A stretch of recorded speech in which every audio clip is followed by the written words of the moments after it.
بسم اللہ الرحمن الرحیم۔ پیغام حضرت مولانا مودودی رحمۃ اللہ۔ اربوں انسانوں کو ہمارے پیغام سے واقف ہونا چاہیے۔ بھائیوں، دوستوں، بزرگوں اور بہنوں، غور سے سنیے مولانا مودودی کیا فرماتے ہیں۔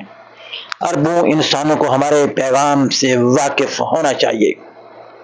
کروڑوں کو کم از کم اس حد تک متاثر ہونا چاہیے کہ وہ اس پیغام کو مان لیں، ہضم کر لیں اور اس کو قبول بھی کر لیں جسے ہم لے کر اٹھ رہے ہیں۔ وہ کیا پیغام ہے؟ کم از کم لاکھوں انسانوں کو ہماری پشت پر اخلاقی تائید کے لیے آمادہ ہونا چاہیے،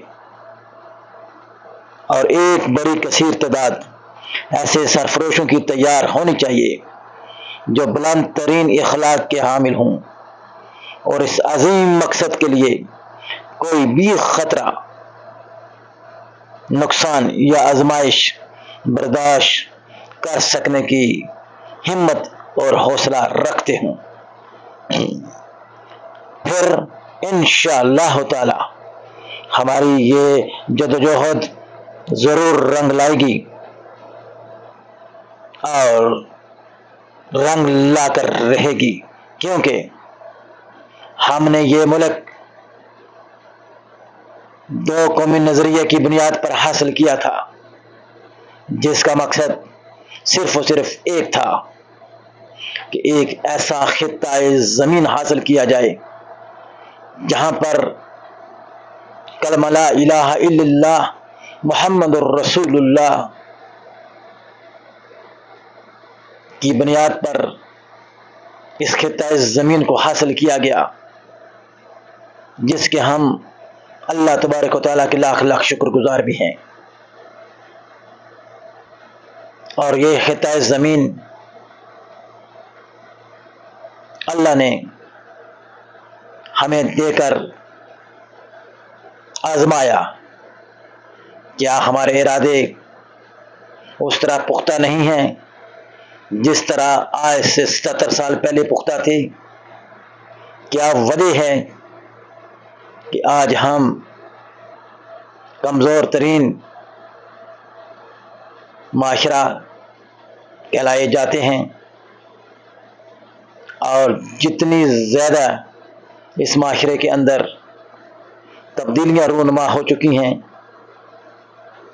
کیا ہمیں واپس پلٹ کر خدائے واحد کے اس کلام جس کو ہم قرآن مجید، فرقان مجید کہتے ہیں، ہمیں اس کو تھام نہیں لینا چاہیے؟ ہمیں اتباع رسول صلی اللہ علیہ وآلہ وسلم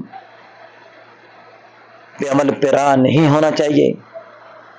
اگر ہم یہ دو کام کر لیں گے، قرآن کو قریب کر لیں گے یا خود قرآن کے قریب ہو جائیں گے، اور پیارے نبی حضرت محمد مصطفیٰ صلی اللہ علیہ وآلہ وسلم سے محبت اس طریقے سے کریں گے جس طریقے سے ہمیں کرنے کا حق ہے، تو انشاءاللہ تعالی وہ وقت دور نہیں کہ پاکستان کی بنیادیں جس طرح کلمہ طیبہ کی بنیاد پر رکھی گئی تھیں، اسی طرح اس کی عمارت بھی اسی طریقے سے قائم دوبارہ کی جائے گی، اور انشاءاللہ تعالی خدا کی زمین پر خدا کا قانون چل کر رہے گا۔